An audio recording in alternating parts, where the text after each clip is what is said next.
नमस्कार दोस्तों, राम राम। मैं और मेरी राजनीति में आप सभी का धन्यवाद। दोस्तों, हर रोज़ राजनीति की बातें करते रहते हैं और राजनीति में उतार चढ़ाव आते रहते हैं।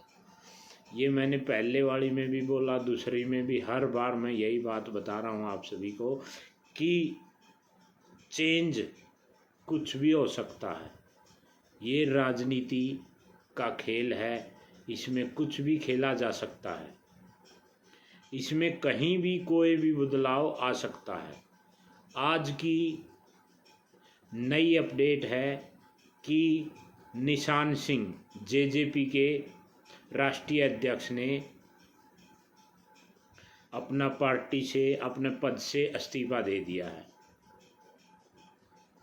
तो बहुत से साथी ऐसे हैं जिन्होंने आज करीब 10-12 ने, जो कि जिला जींद के और अलका उचाना, अलका नरवाना, अलका जुलाना के साथियों ने जो उपाध्यक्ष के पद पर थे, उन्होंने भी इस्तीफे दे दिए हैं जेजेपी से और उन्होंने कांग्रेस ज्वाइन कर ली है। साथियों, अभी तो हमारे इलेक्शन बहुत टाइम पड़ा है। जब तक इलेक्शन नज़दीक आते रहेंगे, उतार चढ़ाव आते रहेंगे। उधर से भूपेंद्र सिंह हुड्डा ने 6,000 बुढ़ापा पेंशन करने के लिए बोल दिया है और गरीब किसानों का कर्ज माफ़ी बोल दिया है। बहुत से ऐसे ऐलान कर रखे हैं जिनको वो कहने का मतलब है कि तलोतार में लाना चाह रही है। मैनिफेस्टो जो बनाती है, कोई भी सरकार बनाती है, उसको पूरा अमल में लाया जाए, ये सबसे अहमियत की बात है। अहम मुद्दा होता है कि उस मैनिफेस्टो को मार्केट में जो हमने बोला था, लिखा था और कहा था, उसको पूरा करें, तभी वो सरकार, उस चीज़ को हम जिंदा मानेंगे। अभी पीछे इलेक्शन में बोला गया था कि 5100 रुपये बुढ़ापा पेंशन करेंगे। लोग पेंशन के चक्कर में ज़्यादा उलझे हुए हैं, लेना भी चाहते हैं। 50 साल का होते ही वो चाहते हैं कि मैं 60 का हो गया। ये चीज़ें आम चली हुई है, लेकिन इसके साथ राजनीति वाले इस पेंशन को बढ़ाते जा रहे हैं। कहाँ तक जाएगी इसका कह नहीं सकते, क्योंकि कहना और करने में बड़ा फर्क है। दुष्यंत चौटाला ने 5100 रुपये बुढ़ापा पेंशन की बात कही थी, बाद में वो 3000 रुपये पे अभी ख़त्म हो गई है। उनका पार्टी से गठबंधन टूट गया और अभी वो 3000 पे ही रुक गई। तो अब भूपेंद्र सिंह हुड्डा की सरकार आएगी, तब वो क्या करेंगे, वो उनके ऊपर डिपेंड है। बढ़ाना, घटाना, लागू करना, ये चीज़ें तो सरकार के नियम के तहत चलती रहती हैं। लेकिन सबसे मेन मुद्दा होता है बेरोजगारी का, जो कि इतना ज़्यादा पनप रहा है कि डी ग्रुप के अंदर हमारे बीएससी, बीटेक और बड़े पढ़े लिखे नौजवान उसका पेपर करते हैं, उसके अंदर जॉब के लिए तैयारी करते हैं। तो ऐसे सिस्टम हो गया है कि पढ़ाई तो खिसकती हुई नीचे जा रही है और बेरोजगारी ऊपर चढ़ती जा रही है। ना ही मनोहर लाल जी के समझ में है, ना ही मोदी सरकार जी के समझ में है ये बात।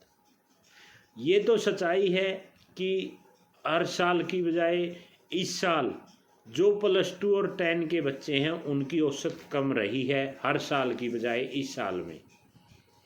तो साथियों, मैं बताना चाहता हूँ कि हर चीज़ के लिए हर चीज़ का होना ज़रूरी है। मैं ये नहीं कहता कि हर राजनीति वाला हर घर नौकरी देगा, लेकिन जैसे हमारा हरियाणा राज्य छोटा है, तो इसमें लगभग 70% जॉब तो होनी चाहिए। प्राइवेट सेक्शन है, प्राइवेट सेक्टर है, प्राइवेट है जो लिमिटेड के तौर पे काम कर रहे हैं, उनके अंदर भी जॉब है, वहाँ भी नहीं लगवा रहे। तो ये जाएंगे कहाँ? बेरोजगार दोस्त कहाँ जाएंगे? जैसे हम बेरोजगार थे, हमारे आगे आने वाली नस्ल बेरोजगार है, तो कैसे चलेगा? एक मान ले 5 किलो अनाज देने से क्या एक मेंबर का कार्य चल जाता है 5 किलो में 1 महीने का? ऐसा हो रहा है। हर आदमी चाहता है कि मुझे 5 किलो मिले, लेकिन 5 किलो से क्या हमारे राष्ट्र का विकास होगा या हो रहा है? ऐसे संबंध में हम किसी को कुछ नहीं कह सकते। ये बहुत ही जबरदस्त दिक्कत है हमारे आने वाले भविष्य के लिए।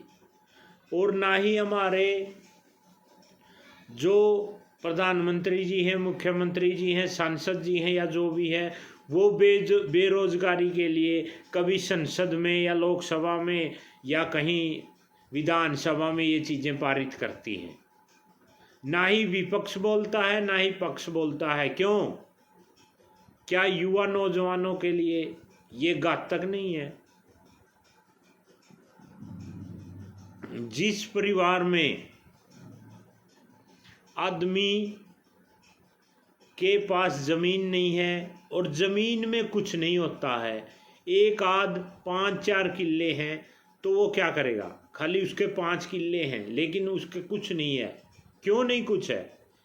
क्योंकि अभी पीछे कपास की फसल थी, पीछे कपास की फसल ख़त्म हो गई, सुंडी की वजह से, कुछ महामारी की वजह से हो गई ख़त्म, पानी की वजह से। तो क्या मिला? कुछ भी नहीं। बीमे कराए थे लोगों ने, बीमे वाली कंपनी भाग गई, वो बीमे के पैसे वापसी आ गए। तो ये कभी किसी नियम में, किसी रूल में लिखी गई है बात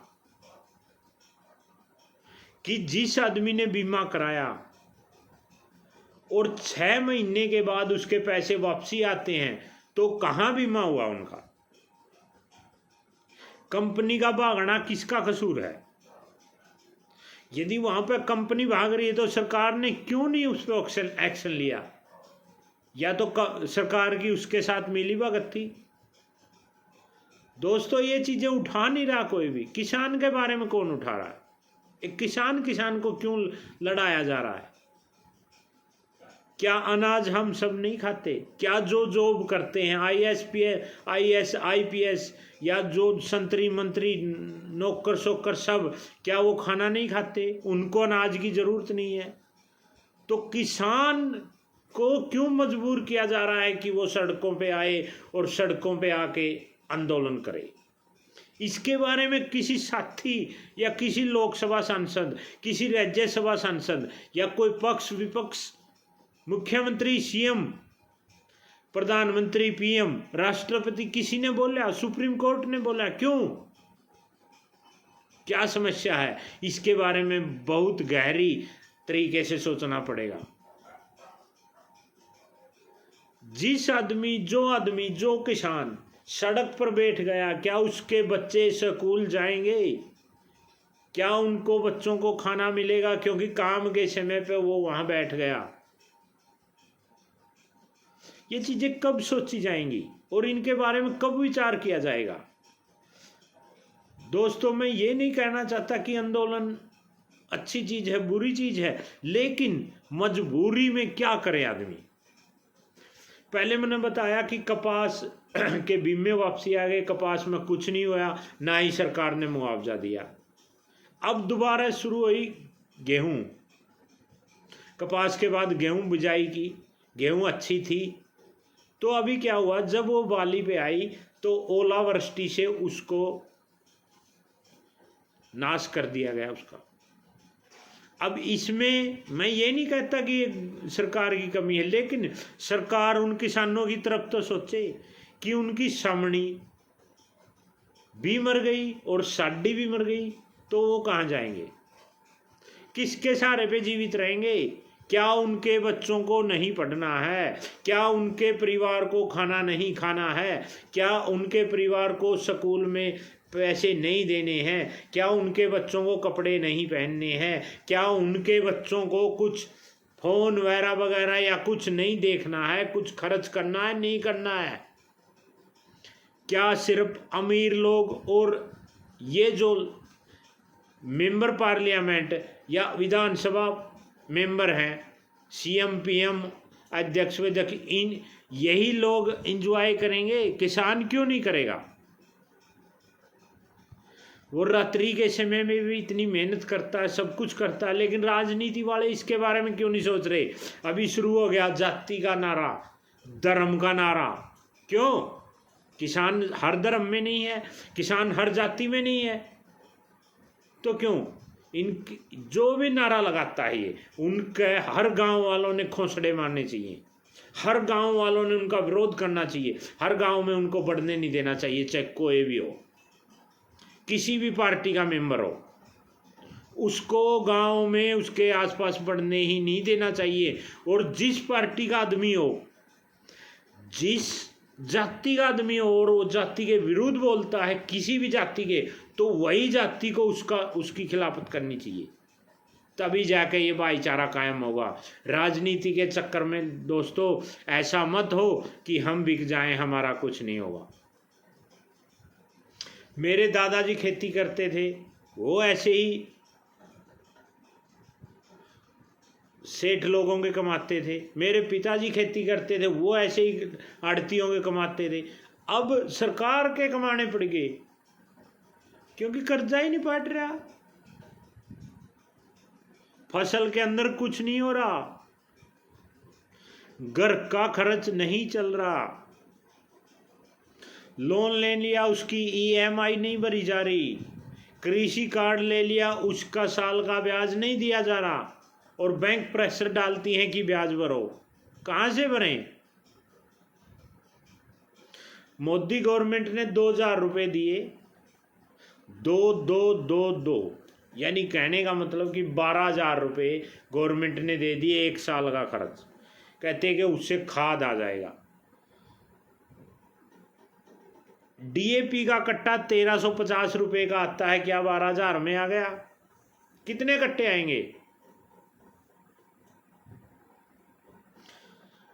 यूरिया का खाद 277 रुपये 72 रुपये का आता है। 1 लीटर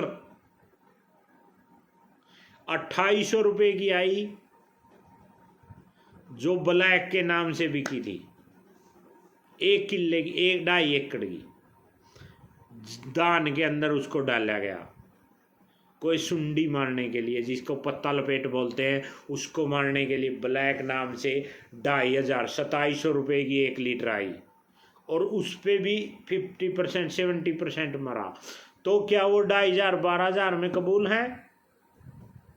उस एकड़ के अंदर 15 से 20 मन या 30 मन उसके दान हुई, क्या वो उसका कर्जा पूरा होगा? नहीं होगा। कपास सुंडी ने खा ली, कपास 2 क्विंटल हुई 1 किले में, तो कैसे काम चलेगा उस आदमी का? 70 रुपये 5 किलो के, यानी 70 रुपये दड़ी लेते हैं चुगाई वाले, जो लेबर का काम करते हैं, वो एक किसान का काम करते हैं, तो क्या उनकी पूंजी पूरी होगी? यही बात सोचने की है। किसान किसी का बुरा नहीं सोचता। किसान के बारे में आप लोग सोचिए। हे राजनीति वालों, मैं आप सभी से हाथ जोड़ के प्रार्थना करना चाहता हूँ कि जो भी पार्लियामेंट, विधानसभा या प्रधानमंत्री, मुख्यमंत्री या कोई भी मंत्री बनता है, वो कृपया करके उन किसान बोले किसानों की सुने, उनकी सुने। भगवान उनकी सुनेगा, आप लोग उनकी सुने। धन्यवाद, धन्यवाद सभी का। आप इस चैनल को सब्सक्राइब करें, लाइक करें और शेयर करें। बेल आइकन का बटन दबाएं ताकि हमारे अगले वीडियो में हमारा अगला प्रोग्राम आपके सामने आ जाए। धन्यवाद, धन्यवाद सभी का।